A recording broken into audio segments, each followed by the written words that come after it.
Hi, I'm Simon Phillips, and I'm on the next episode of Geek Hard. And if you're gonna geek, geek hard.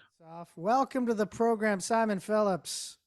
Thank you for having me, Andrew. Well, How's it going? it's going all right. It's going all right. I got a chance to check out all of FUBAR season one, and you yourself have quite a scene in it. I, With Arnold. I know that's all. That's the only way they needed to sell that to me is that do you want to be part of Arnold Schwarzenegger's first ever TV show? And I was like, yeah, hell yeah. Yeah, definitely. And what I love about it though is that you got to do what was essentially like a classic Arnold scene. Like you think about the starts of a number of Schwarzenegger films from the '80s and the '90s, and those are the types of scenes that set up his character. And That's you, it. and you got to Yeah, do that. Yeah. So, like, what I was it know. like to do like a classic kind of scene with a man that kind of, is an innovator in those types of movies? Yeah, absolutely. I mean, like, look, they're not. I was telling somebody else about this. I'm an '80s baby, right? So they aren't doing this sort of thing. Like, as in, they're not. They don't make these type of things anymore. But also, they don't make Arnold Schwarzeneggers anymore. He like him and the Bruce Willis's, Jean-Claude Van Damme, Sylvester Stallone's. They're all part of like a pop culture sort of time capsule from the '80s, '90s, and there's no new Arnold Schwarzenegger, there's no new, sort of. They're not doing it like that anymore, sort of. So these guys are just getting sort of older, and they're continuing to work, which is great because they're just these living legends at this point. So it's great when you get to do something like this and you're like, yeah, absolutely. Because I grew up with all these things, sort of. Yeah. I remember seeing this as a boy. I never once in my wildest dreams, Andrew, thought that I would be in one of these things with Arnold Schwarzenegger. So Yeah. um, for me, this is just great. No, it's crazy because I'm an '80s baby as well, so I grew up with all this as well. And looking at your career, Schwarzenegger, Bruce Willis, Mark Hamill, Rutger Howard, Robert Englund, Jean-Claude Van Damme, you kind of hit a number of icons. You've gotten to work with a number of Mate, icons. let me tell you what needs to happen. Somebody needs to get me Sylvester Stallone on the phone because if Yeah, I've got him, I've got all of them. there you go. You collect them all. That's what you want to Well, do. I've got the It's whole set, and that's what I need is the whole set. exactly. Again, like the '80s, it's like picking up the collector's items at the gas station when it's almost Yeah, like collect them all. You got to collect all you got to the get them all. the '80s stars, definitely. Um, so yeah, so when you did this scene with Arnold, you're playing a Flemish character. That's You're right. Yeah, yeah. you're a character from Holland, and also you're having to be speaking German in the scene. You've never I know. spoke German before in your life. You've never heard No. the Flemish accent, or at least could pick it out. And so when you're getting ready for this, what's the process like? Getting ready for the scene. Like, what's the work that you do on your own time to create this character? Well, they do. When I got the role, I auditioned just in my own accent, sort Yeah. of, and then they rang and said, yeah, you have the job. But we want it in a Flemish accent, and I didn't even know what that was actually at the time. And I was Yeah. like, and what is that? So that thing that you just said. And they're like, oh, from Holland. And I was like, I did not know that I did not know that that's what that was even called. Um, or I don't know what that sounds like. Even now, if you said right now, I wouldn't be able to do it. So they were like, "Don't worry, we'll get you a voice coach because you have to speak some German in it as well, sort of, and stuff like that." So, you just they had a voice coach, and he just zoomed me, and we just had a couple of sessions like this, basically. And then because a lot of it's technology is cool like that, and then that's how Mhm. we prepped the show. The first time I met Schwarzenegger was on a Zoom, sort of they just did an episode read through just like this with all the cast. It was great actually because all the cast were on the Zoom as well. So it was a way to virtually meet everybody before we got there. Yeah. Because I did my stuff. Everybody else got to go to, by the way, really nice places. They got to go to Argentina and all these beautiful beaches. Simon got to go to a warehouse in Toronto. Yeah.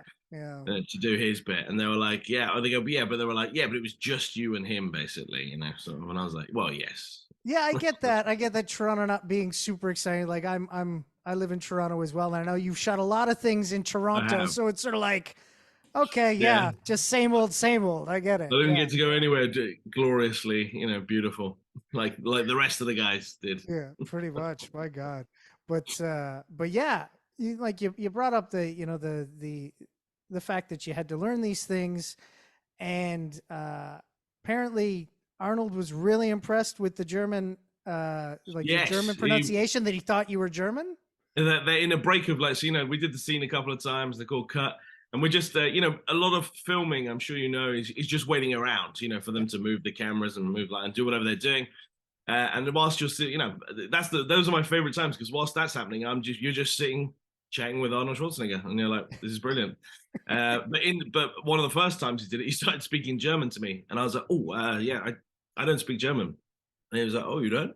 And I was like, yeah, I mean, I just spoke those 2 lines or whatever we had in the show. And he goes, oh, and he goes, I thought you did, thought you were fluent. And I was like, good. I was really worried about the German, so Yeah, so there you go. he actually just thought I actually spoke German, so I was like, that's great. Yeah, it's a nice stamp of approval right then. I know, It's like, yeah, okay, I got that part of the character. Yeah. I was worried about the act because I don't speak any other languages apart from English, so I really have no sense of, am I doing it? Not really just am I saying it right, but also am I emphasizing it right? Like there's a subtlety.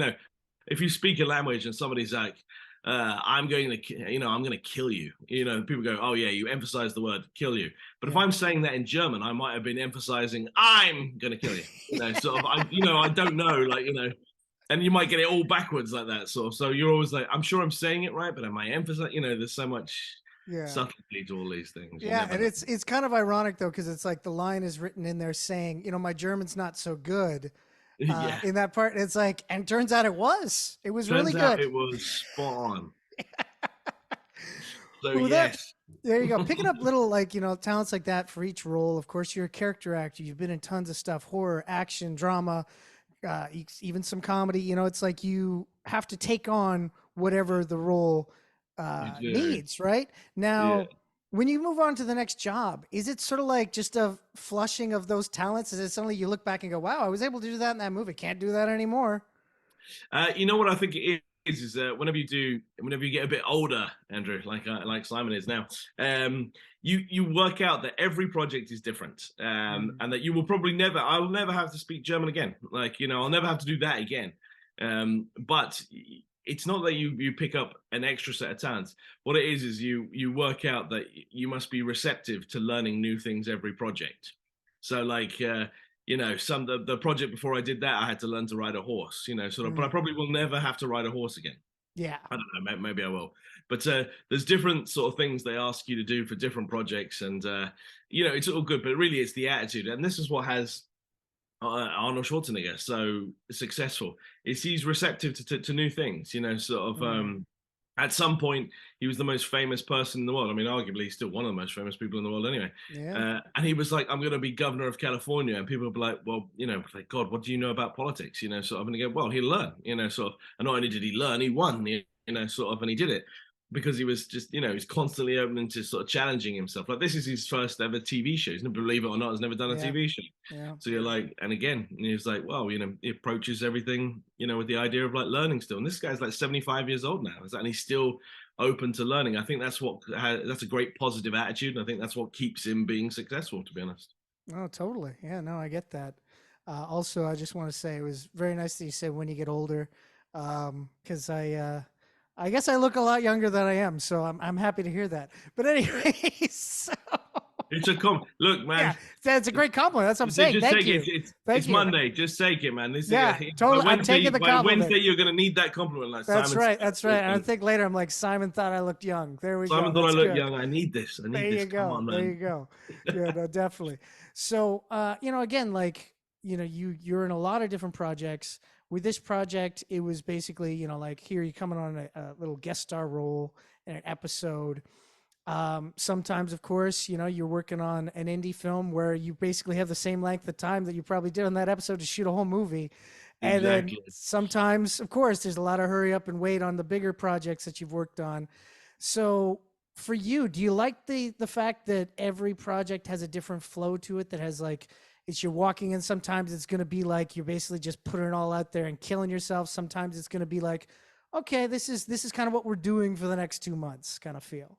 Yeah, I mean, this is every project is different, sort of, but it's fun that it's different, sort of. I think what I don't like and never did like was the monotony of doing something the same all the time. Like a Monday to Friday, 9 to 5. I was never going to be able to do that. I just don't have the attention span for it. Sort of I'd always get in trouble, or because I get in trouble and then I start inventing games to play at work. So when I was a younger actor, I had to work in call centers and or offices and I hated it so much. But then I liked people.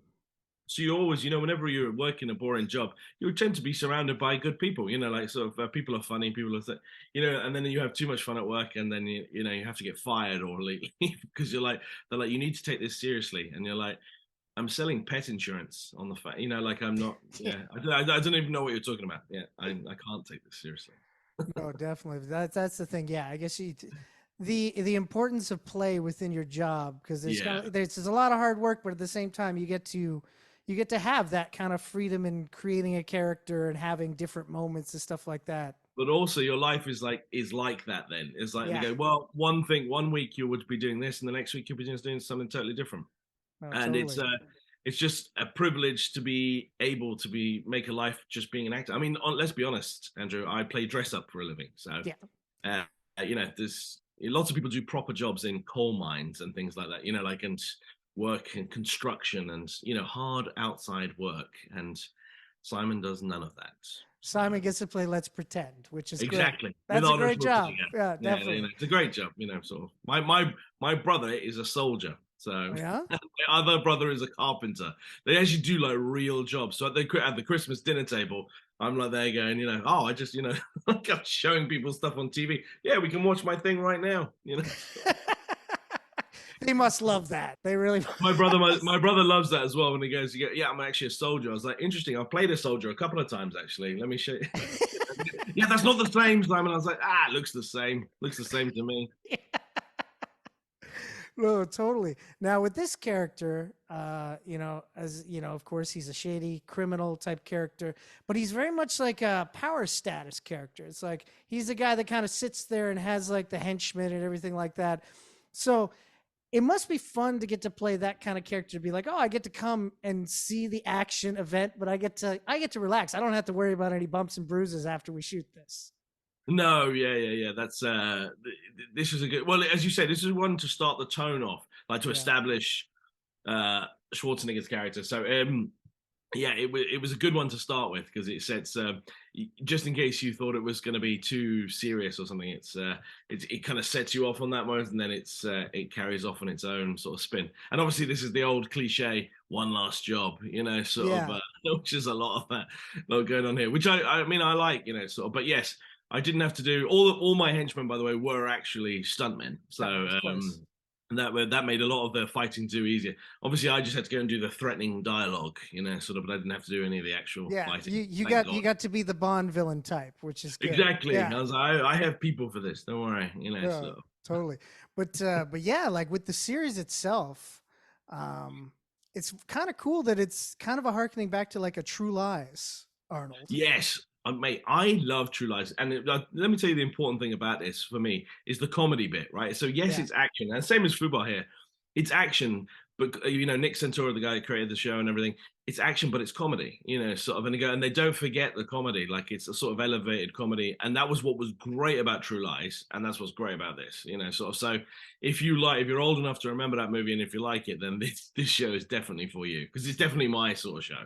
Yeah, definitely. And it's like it plays throughout the entire series. And even in your scene, like the scene is played dramatic, but at the same time has that underlying comedy into it as well. It does. Well, he's got the guy in the office on the thing going, why the hell would you say that? Like sort of, and it's super fun to have that. I mean, I remember the Tom Arnold character. Do you remember in True Lies that had to do, he was the guy in the van doing that same sort of running comedy narrative. And they had that in this scene as well when he was doing it with me. So that's super fun. I love all that. Oh yeah, no, totally fun. Tons of fun. Of course, you've got other great stuff coming up. You got an appearance in The Witcher coming up, and that's right. The De-Influencer horror film has got some sequels coming. You're a pretty busy guy. So, like, do you have much downtime between projects? Much time no, I have no downtime whatsoever. But you know what? I was talking to somebody about this last week. I could work 18 hours a day on these sort of things because I love them, right? You know, Right. sort of I love doing it. So it doesn't. The long days for this don't really matter to me because it's it's much easier to work an 18-hour day on something you love than a 7-hour day on something you hate. Yeah, no, totally, And totally. that's just always the attitude. So I don't. I like to keep busy, Andrew, because there are times when you're not busy, sort of, but it doesn't happen to me very lately. But that's okay because you're working, and when you're working, you're not at the bar drinking, sort of Yeah, life yeah. up, and that's which That's is probably good. not good for you, No, no, definitely not. Definitely find something you love. You'll never work a day in your life, but you Exactly. see it, you sure are busy. Definitely. Oh my God. Now, when it comes to your career though, like, you've done a lot of great performances and stuff, but for me, I gotta say my favorite performance by you has got to be Santa Claus. Santa Got to be Claus, yeah. Santa Claus in Once Upon a Time at Christmas and the Nights Before Christmas. Those are, they're kind of like campy horror setups, but you play such a beautiful psychopath in those movies. Like I watched them, I had a kick out of them, and I still had a little bit of Christmas cheer when I watched those horror films. So what was it like playing Santa Claus in such a like almost demonic fashion? It was it was honestly it's the most fun I've ever had. Surely with a character because you're like it's so crazy and it's so out there, sort of that you can't really take it too seriously. But it's I mean it's I'm just never gonna do it again. It's one of those that we talked about horse riding and stuff earlier or speaking German. This is a big thing. You'll never play a psychopathic Santa again, and you're like Yeah. but although I said that on the first film, I was like I'll never do it again. And then we made a sequel. And I'm probably okay to tell you, I'm sure I'm all right to tell people this, right? That there's a third one coming up. So Oh, really? we're doing we got, horror films love trilogies. Of So course, of course. we got one more coming, I which is got going to so be you got to called, put the metal teeth back in. I got to be, yeah, That's those got to be death. the one drawback of the character, wearing those metal teeth all day. Yeah, all day. Well, it was the first time I put them in. I had to, they said, oh, you got to practice with these things, right? Yeah. And I was like, yeah, I was like, I will, sort of, and I didn't, obviously, because we put them in, they like, so I was trying to be threatening, but they make you lisp a little bit, sort of. So when I came to do it first off, I was trying to threaten people. I go, they go, Merry Christmas, everybody, and they're like, you got it, so did you practice, Simon? And I was like, no, I didn't know, yeah. So I had to ADR some of my first movie. Well, the second movie it was all right, but on the first one I had to go into the sound booth and to do all the dialogue again. Oh my God, that's crazy. That's crazy. But yeah, But like yeah, there's that's a third one coming up, which is going to be great. The third one's called One Christmas Night in a Toy Store. So I think you can guess oh, probably what that is. there you go. Yeah. It's a bit, Christmas Eve, Die Hard. They can hijack a toy store and mayhem ensues. Sort of. So that one's coming up. Well, there we go. Well, I'm looking. That sounds like it's going to be a bloody good time. Looking forward to that. Definitely watching But I the. think it's made with a lot of Christmas spirit as well. Oh I no, quite like totally. I sort of. So it's the alternative Christmas movie. If you're sick of watching, the Hallmark type movies, sort of, you can watch. This will give you a shot in the arm, sort of. But it's festive still. Everything's Yeah, no, I beautifully, noticed that beautifully Christmassy the about it. transitions in those films have like the nice light Christmas music, and it does for a few seconds when the blood is not flying. It's like, oh, this feels like a very like cheery little Christmas town. It's lovely, It does, yeah. and then So everybody dies. and then everybody gets beheaded or something. I come in with my axe, and me and Mrs. Claus. I've got a very good on-screen partner there, Sailor DeGood, and she plays she plays an equally crazy Yeah, Mrs. Claus. So yeah. My God. these are good fun parts when they happen. Although the only thing about that one is it's hours and hours in the makeup chair. So yeah, that's always fun. Yeah, I know. Because like looking at your face, you're a good-looking guy. In those movies, God, Yeah, it looks yeah. like you've been through one too many Christmases. Definitely. Yes, That's they definitely don't make you look great in that one. Sort of, yeah. no, That's definitely not not. about making you look pretty. Imagine my mother hearing this news as well. I was like, yeah. She says, "What's the thing you're wearing?" I was like, "Oh, I'm actually playing like Father Christmas." And then she, "Oh, that's lovely." Like my mum hates all of the horror movies in general. I was like, "Yeah, yeah, hold on, I'm not finished telling you about the movie." She was like, she just heard the first words. I'm playing Father Christmas. She goes, that's great, And I'm like, no, yeah, hold on, I haven't finished. Who's like killing a bunch of teenagers? Yeah, She's like, yeah. oh, Just Simon. I was it's like, not yeah, classic Christmas. It's just classic Canadian horror. That's just yes, the way it is. yes, Well, yeah, exactly. that's got to be fun to get to throw on these characters. But like, as we said, you're working a lot. How hard is it to leave a character behind? Like, do you sit there and go, man, you know what? It was really fun playing that character. I'm gonna miss that character. I miss the Santa Claus stuff, but then I forget about the makeup, sort of. Because but Yeah, when I'm yeah. there, I was like, it's so long, and they have to put these things in my eyes because one of my, sort of, and God, I hate that. Do you know what's worse about that is at some point they have this contact lens that they put in my this side of my face, and then on some of the close-up shots they were like, "Oh, we need to like CG it out anyway because we can see your eye moving behind it, so it looked wrong." So I was like, "Oh, okay, yeah," and then I was like, "Oh, wait, so I didn't need to wear it at all then?" Yeah, it's like, why didn't you So CGI the whole thing? I was like, well, Jeez. and they go, well, no. Sometimes it, like in the wider shots, wouldn't have needed to do it. But it's the close-ups. And I was like, ah. But in my mind, I'm just like, this thing fucking hurt my eye. So I was like, Yeah, I would think and I so. couldn't Is it see. was it glass? It's like a contact lens, but it's a full contact Yeah, lens, so yeah. So it it goes right covers your over. whole eye. Yeah. So it's a real. I don't wear contact lenses or anything, so it's a real pain for me to put in. I say me, like a makeup artist puts it in for me, but sort of, it must take about 15 minutes to do because I'm such a baby. I don't like things in my eyes. So I do get it in eventually, but it is a process. There's like, one makeup girl's holding your eye open and the other, there's another one putting it in, going, okay, don't panic. And I'm like, I'm not panicking. I'm not, I promise. Oh my god. So basically what you're saying is if you get that dream job with Stallone, you Yeah. don't want any contact lenses or anything on your face when you do it. Oh no, well if it's Stallone, I'll do it, Oh, so there we go. There we go. so I wouldn't say no to it. I'm just saying, Yeah, yeah. Sometimes you got to suffer for your art, Simon. That's just the way it sometimes is. you gotta do it. Oh man. Well, Simon, I can say I had a lot of fun seeing you in FUBAR and of course watching the whole series. I think people are going to have a lot of fun with it. And maybe there's a prequel series with Uwe I at know, some that's point. it. This with Uwe and maybe Sylvester Stallone. That Netflix, that's what you need to do. You need to help me out. Let's chat. There you go. Think about it. Even though Netflix are very good to me, I'm like at the moment. So Yeah, so they could be a little better. Send you to Holland, shoot exactly. Exactly. like a Why don't I mob get to go go. to all the beach places with Arnold Yeah. Schwarzenegger? Come on, that's not Oh, fair. that would be fun, definitely. Well, I hope that's in your future, man. But of course, looking forward to all the performances you got coming down the pipe. You're a busy actor.